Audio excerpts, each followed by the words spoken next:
When Kelsey Mitchell's body gave out in the middle of Game 5, it wasn't just a collapse. It was a moment that froze the entire arena. 1 second, she was the heartbeat of the Indiana Fever, hitting big shots and carrying the team with that fiery determination that made her a fan favorite. The next, her legs went completely numb, her body betraying her in front of thousands of stunned fans.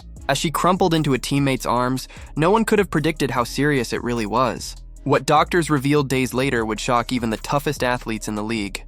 This wasn't just dehydration or fatigue.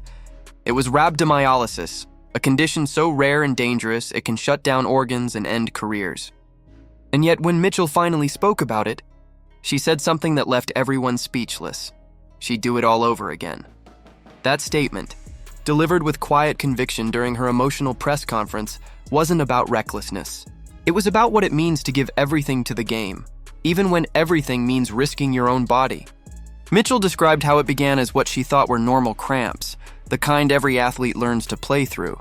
But within seconds, her stomach twisted, her legs stiffened, and her body locked. She couldn't move, couldn't feel, couldn't even speak clearly. She said her brain was firing commands, but her muscles refused to listen. Trainers rushed to her side, and when they brought a stretcher, she refused it. She told them flat out, "There's no way I'm leaving this court on a stretcher." Even as her feet hung limp with no blood flow, she made sure to leave the floor upright, or at least as close to upright as she could manage. That was pride. That was defiance, and that was the competitive fire that defined Kelsey Mitchell's career.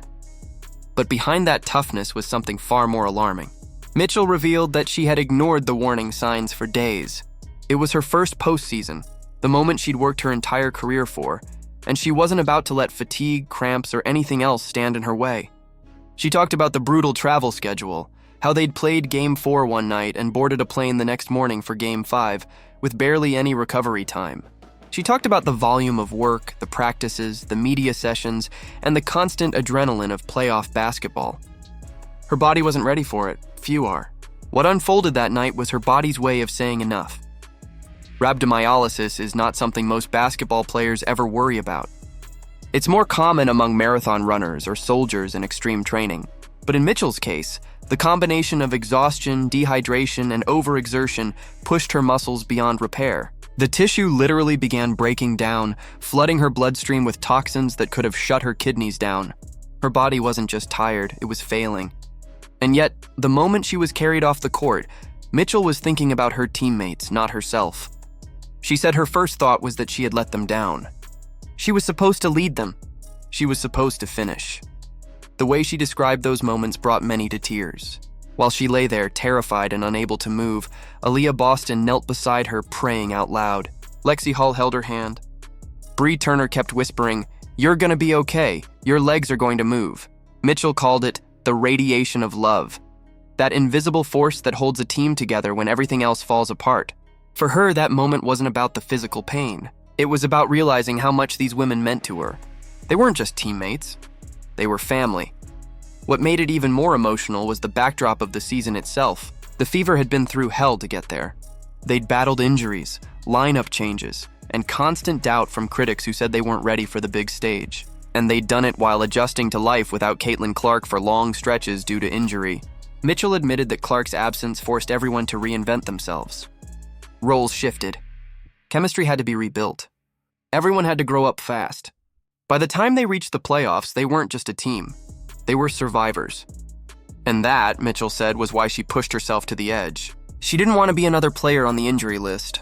She didn't want to be the reason the fight ended. When the doctors told her what had happened, that her muscles had literally broken down from stress and overuse, she was stunned.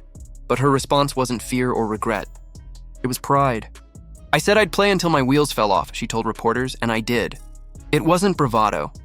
It was acceptance, the understanding that chasing greatness always comes with a cost. She said she'd make the same choice again because the experience of competing at that level, of finally being in that position, meant everything. Still, her story raises serious questions about how far players are pushed and how much their bodies can take. The WNBA schedule is notoriously compact. Travel is grueling, recovery time minimal. Players don't have the luxury of long breaks or private recovery facilities like in the NBA. And as the league grows, the pressure to perform only intensifies. Mitchell's case may have been rare, but it's not isolated. More players are suffering from fatigue-related injuries and breakdowns. They're playing harder, faster, and longer than ever before. And sometimes, their bodies can't keep up. Mitchell admitted she may have missed early signs of trouble, fatigue that felt worse than usual, soreness that didn't fade. But like many athletes, she brushed it off. It's what pros do. They play through pain. And that's the mindset that makes players like her special and vulnerable. Her trainer, Todd Champlin, was the one who kept her calm as her body failed her. He told her to focus on breathing, to stay still, to trust that her legs would come back. And eventually they did. When she finally started moving her toes, she said she felt like she'd been given a second chance. In her press conference, Mitchell also joked about not blaming head coach Stephanie White for the workload. But beneath the humor was a serious question. How much is too much? When does toughness turn into danger? Her collapse is a warning that the line between heroism and harm is razor thin in professional sports. Players are conditioned to believe that pain equals progress, that pushing through makes you stronger. But sometimes the body simply breaks, and when it does, no amount of mental toughness can save it. The scene that followed her collapse revealed something profound about this Fever team. They didn't crumble. They fought. Odyssey Sims brought that veteran fire. Lexi Hull played fearlessly, and the team finished strong despite the shock of losing their leader. Mitchell praised them all for their heart, for not letting her collapse define their effort. That unity, she said, was what made everything worth it. Even the pain. It's easy to look at Mitchell's story and call her a warrior, and she is. But it's also a story about the limits of endurance. It's about what happens when passion collides with biology. As the WNBA continues to expand, adding more games, more travel, and more intensity, the conversation around player health will have to change. Mitchell's once-in-a-lifetime diagnosis might not stay that way forever if the league doesn't prioritize rest and recovery. Still, her story isn't a tragedy. It's a testament.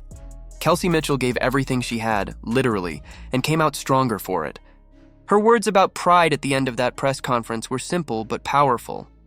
She said she was proud of her team, proud of their fight, proud of the culture they built even when no one believed in them.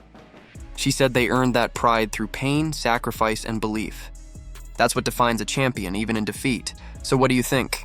Was Kelsey Mitchell heroic for refusing the stretcher and playing until her body gave out? Or does her story expose a dangerous flaw in how we treat athlete endurance? Should leagues do more to protect players from themselves? Or is this just part of what makes competition beautiful and brutal? Let us know your thoughts in the comments, and don't forget to like, share, and subscribe for more in-depth stories about the athletes who redefine what it means to give everything for the